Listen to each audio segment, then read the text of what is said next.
I am 85 years old. For 40 years, I ran a ruthless private hedge fund out of Chicago. I've built wealth that most men only dream of, and I've watched hundreds of intelligent guys grind their lives into dust, trying to do the exact same thing. I am going to tell you a brutal truth about your money that your wealth manager, your expensive CPA, and the Wall Street gurus will never, ever tell you. Why? Because their entire livelihood depends on keeping you blindfolded, running on a treadmill until your heart gives out. I'm sitting here right now in a $4 million sunroom. The morning light is warm, but this massive house is dead quiet. The only sound in this room is the dry rustle of my trembling hands. Turning these pages, my black coffee went bitter and cold over an hour ago. I stare at the 8-figure balance at the bottom of the page, and a heavy weight crushes my chest. It's just ink. It doesn't breathe. It doesn't call me on a Sunday afternoon. Do not scroll away. Put your ego aside and listen, because the 3 lies you've been fed about retirement, they aren't just bad advice. They are a shovel, quietly digging a deep grave for your future. If you don't face this right now, you will end up exactly like me, the wealthiest ghost in a perfectly empty house. Let me take you back to 1978. I was 39 years old. My hedge fund was just taking off. I was a shark in a tailored wool suit, swimming in a relentless sea of adrenaline, cheap cigars, and financial statements. Back then, we didn't have cell phones to tether us to our offices. We simply chained ourselves to our desks willingly. I convinced myself I was doing it for them, my wife Sarah, my little girl Emily. I told myself that every extra zero I added to our bank account was a solid brick in the fortress I was building to protect them from the harsh world. What a beautiful, intoxicating, absolute lie that was. There was this one Tuesday evening in late October. The air outside smelled like dead leaves and cold rain, but my office smelled like stale coffee and blind ambition. I had promised Emily I would be home early to help her build a wooden birdhouse, a stupid $5 wooden kit. I had the box sitting right next to my rotary phone all day, but the markets were volatile. A massive merger was falling apart, so I stayed.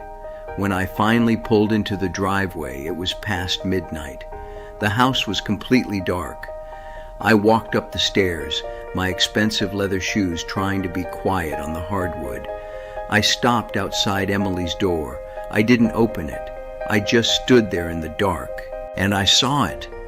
The little wooden birdhouse pieces were neatly stacked on the floor, right by the crack of the door. She had waited. I could almost hear the phantom sound of her little socks pacing, waiting for a hero who chose a spreadsheet over his own flesh and blood. I touched the cold brass doorknob, but I couldn't bring myself to turn it. Shame is a heavy thing, gentlemen. I told myself, I'll buy her a real tree house tomorrow. But you see, you cannot buy yesterday. And then there was Sarah, my beautiful Sarah. Men, pay attention to the silence of a good woman. It is the most dangerous sound in the world. I remember coming into the kitchen that same night. She was at the sink, washing a single coffee mug. The water was running. She didn't turn around. She didn't yell. She didn't throw plates at me. Yelling means they still care. Yelling means they are still fighting for you. But Sarah just turned off the faucet, dried her hands on a checkered towel, and looked at me. It wasn't anger in her eyes. It was pity. It was the devastating look of a woman who realized she was married to a ghost. She said, "Your dinner is in the fridge. You had a big day." That was it. No fight. just the quiet acceptance that I was not a husband but merely a paycheck provider. I poured myself 3 fingers of scotch, sat in my leather chair, and looked at my portfolio numbers. I actually convinced myself I was the victim. "Look at what I sacrificed for them," I whispered to the empty room. "One day, when we have millions, they will understand. They will thank me." That was the first brutal lie, the grand delusion of the provider.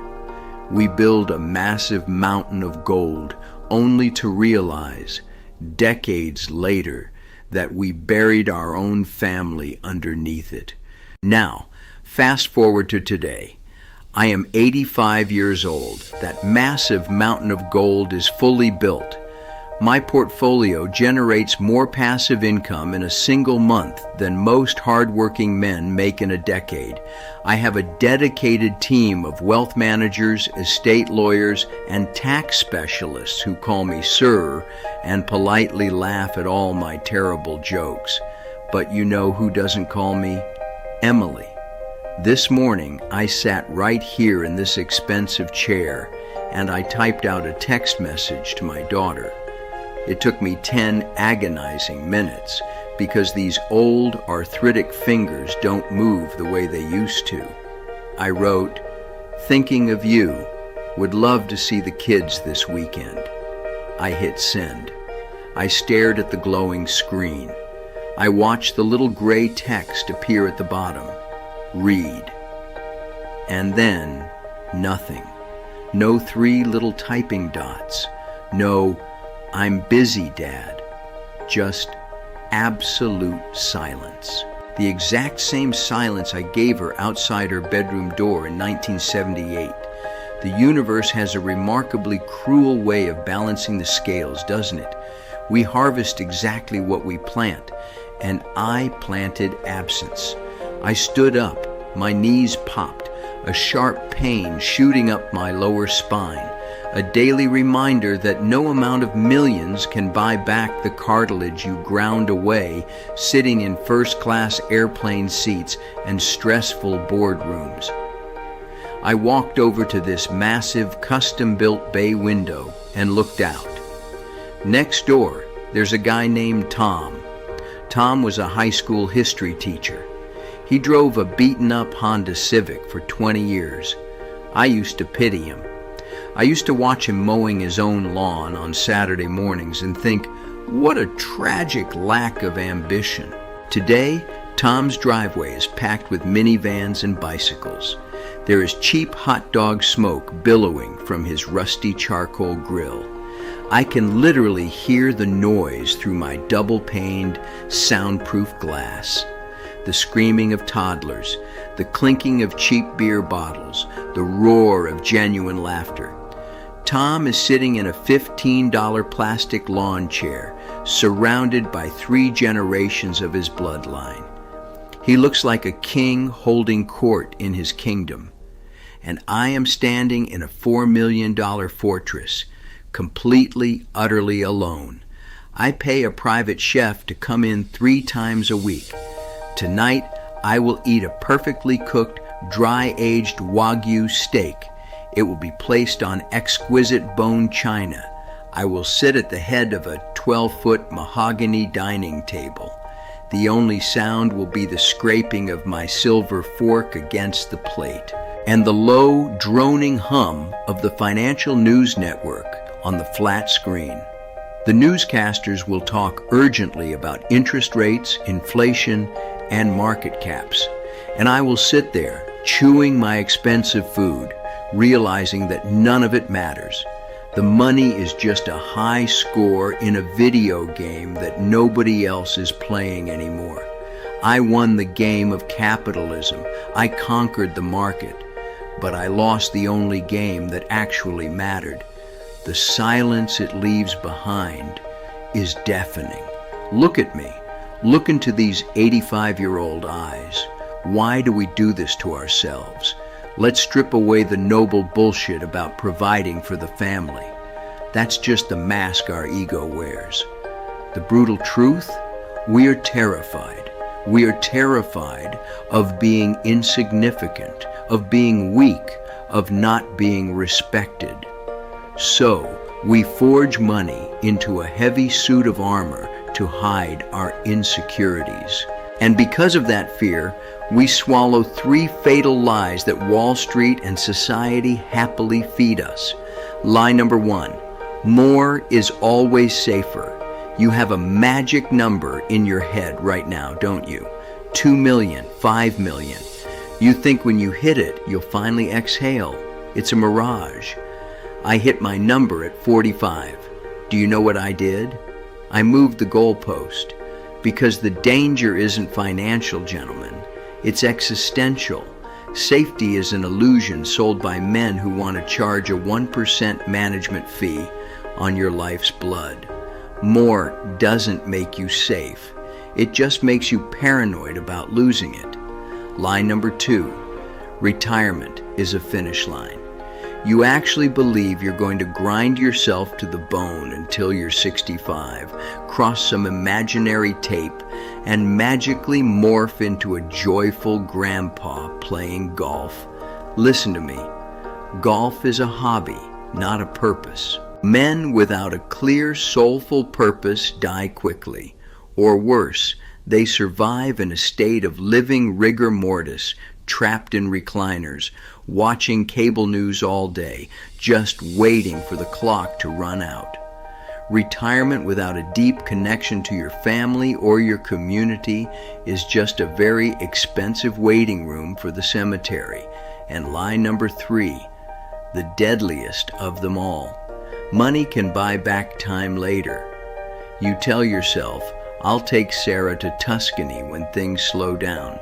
Let me tell you about later. Later is a ruthless thief. By the time later finally arrives, your wife's knees might not be able to handle the cobblestone streets, or she has grown so used to your absence that she prefers traveling with her sister, or she is in a velvet-lined box under 6 feet of dirt. You can buy a $60 million Gulfstream jet, but you cannot buy a time machine. So, how do you escape this trap? How do you avoid becoming the wealthiest ghost in your zip code?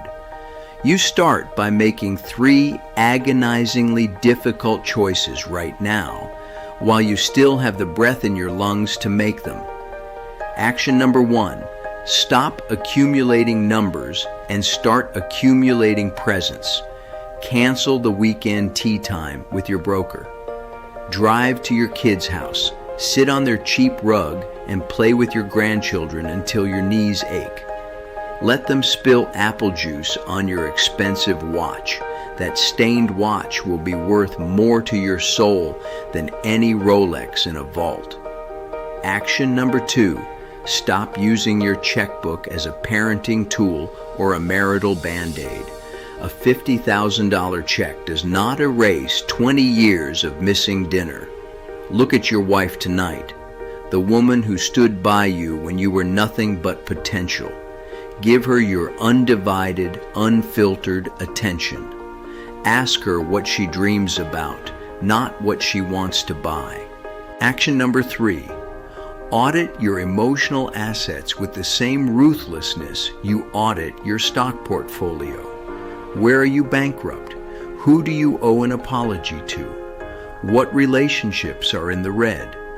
Liquidate your pride and pay your emotional debts immediately, because the market of life will crash, and it gives absolutely no warning.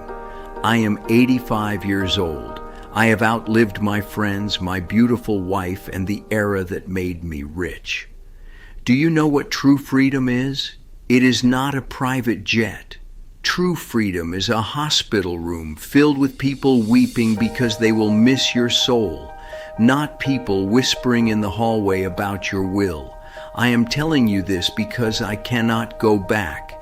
The ink on my story is dry, but your pen is still moving. The greatest tragedy of a man's life is not dying broke. It is dying wealthy, but completely, utterly bankrupt of love. Look at your bank account one last time today. Then turn off the screen, walk out of your office, and go home to the people who actually know your soul. Don't end up like me. Go home